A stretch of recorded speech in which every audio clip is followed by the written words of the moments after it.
Após rejeitar o relatório do deputado Sérgio Sveiter, a Comissão de Constituição e Justiça da Câmara aprovou um novo parecer de Paulo Abiacchio, recomendando a rejeição da denúncia contra o presidente Michel Temer. O relatório do parlamentar, aprovado por 41 votos a 24, será submetido ao plenário da Câmara, a quem cabe a palavra final sobre autorizar ou não o Supremo Tribunal Federal a analisar a denúncia contra o presidente Michel Temer. O presidente da Câmara, Rodrigo Maia, anunciou que a votação, Vera, em plenário, será no dia 2 de agosto, já às 9 horas da manhã. O jogo virou, o governo ganha tempo para conquistar mais votos no plenário. O que você conta sobre esse assunto, Vera? Tem as duas coisas, Patrick. Tem essa coisa que ganha tempo, isso é verdade, mas também tem a pressão dos chamados fatos novos, uma categoria política no Brasil.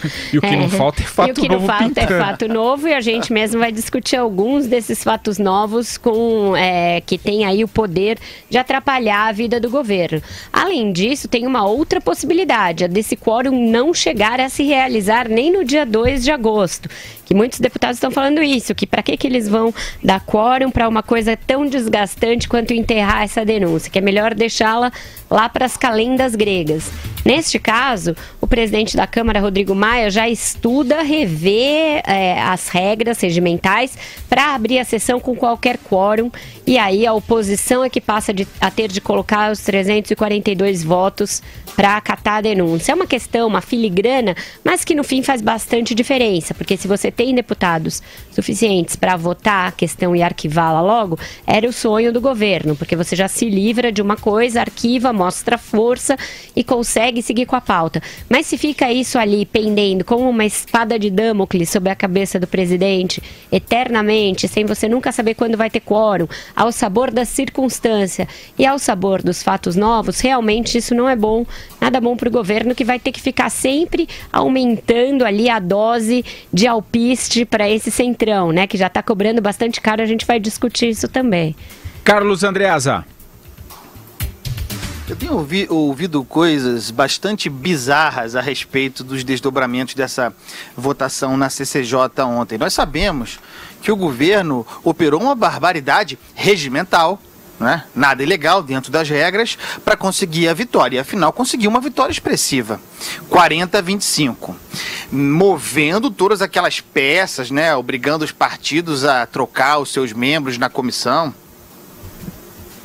Bizarro, mas legal, legal no sentido que dentro da lei. Um governo que é capaz de fazer isso mostra força e moral para ganhar no plenário, ou seja, para barrar a denúncia no plenário. No entanto, eu li coisas hoje como, por exemplo, a consideração de que a vitória do governo na CCJ é prenúncio de derrota no plenário. Aí não, aí é torcida. A vitória na CCJ, obviamente, é prenúncio de vitória no plenário. Por outro lado, essa ideia de deixar quieta a denúncia, como disse a Vera, para as calendas, embora signifique não votar a denúncia contra o Temer, ou seja, não botar em risco a continuidade do seu governo, significa objetivamente a espada sobre a cabeça do presidente, como disse a Vera. É algo com o que se conviver, uma denúncia em aberto. Politicamente, é muito ruim para o governo, considerando também o fato, não nos esqueçamos, de que o senhor Janot apresentará ainda as outras fatias da denúncia. Pelo menos mais duas denúncias a serem submetidas à CCJ e depois ao plenário. Essa fila de denúncias a ser considerada pela Câmara é um peso terrível para um governo que já está paralisado, ou praticamente paralisado. Não sejamos injustos com o fato de que o governo conseguiu, por exemplo, aprovar a importantíssima reforma trabalhista. Ô Madu, você acha que o governo ganha força e moral, como disse o Andreasa, para barrar essa denúncia no plenário e depois da decisão na CCJ? Olha, eu não sei, porque de repente toda a força que o governo tem, ele concentrou na CCJ. né, vira, já que hoje estamos todos eruditos, né, a Vera já falou da espada de Damocles, né, aquele camarada da Grécia que tinha uma espada sobre a cabeça e a espada estava pendurada por um fio de cabelo, né, coisa dos deuses gregos. Aumentaram um pouco, seria, no caso da vitória da CGJ do governo, seria uma vitória de pirro, né, uma vitória de pirro, uma vitória, uma falsa vitória, né, uma derrota por trás disso tudo. Por quê?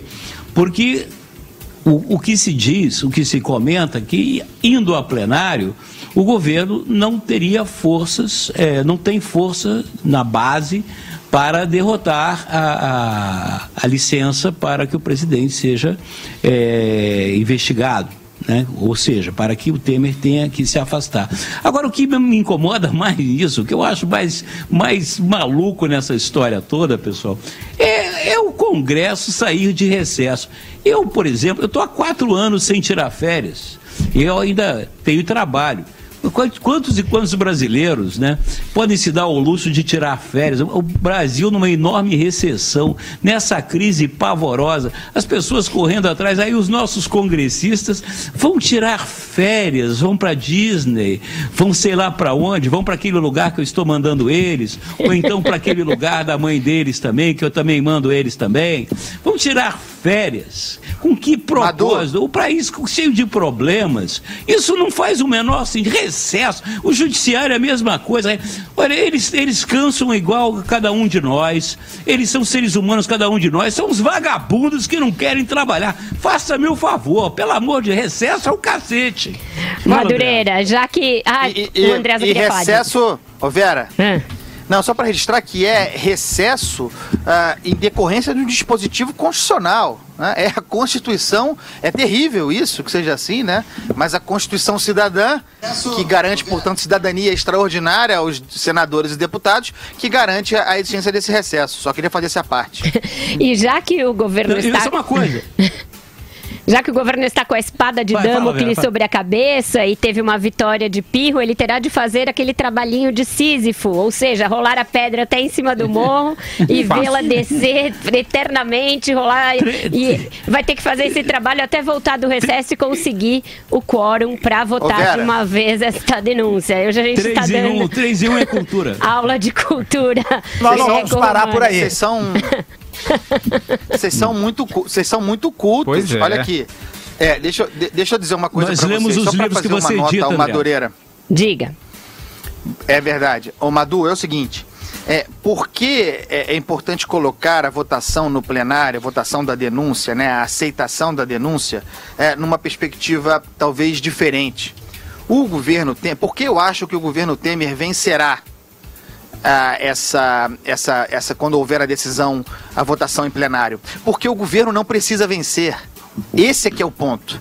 O governo simplesmente precisa de que a oposição ou aqueles dispostos a aceitar a denúncia não consigam reunir 342 votos. Você entende? O governo não precisa vencer nada, ele só precisa que a oposição ou o outro lado não reúna esse volume que representa 2/3 do plenário. Não é bem assim, muito, né? Voto. Muito voto. Ele tem que torcer para a oposição não conseguir estes votos. Mas o interessante seria ele conseguir este número para abrir a sessão e aí derrotar a questão. Porque são duas coisas diferentes. Uma é o quórum de abertura da sessão, que também é de 342, segundo o Rodrigo Maia. Então, você só conseguirá votar isso quando tiverem 342 dispostos a marcar presença ali.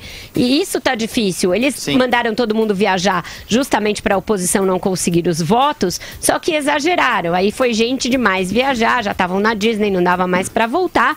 E agora nada garante que em 2 de agosto se consiga um quórum tão alto também. E para o governo aí isso não é bom, né? Ficar essa denúncia pairando ali como um fantasma insepulto, um cadáver insepulto. Então é uma situação complexa essa.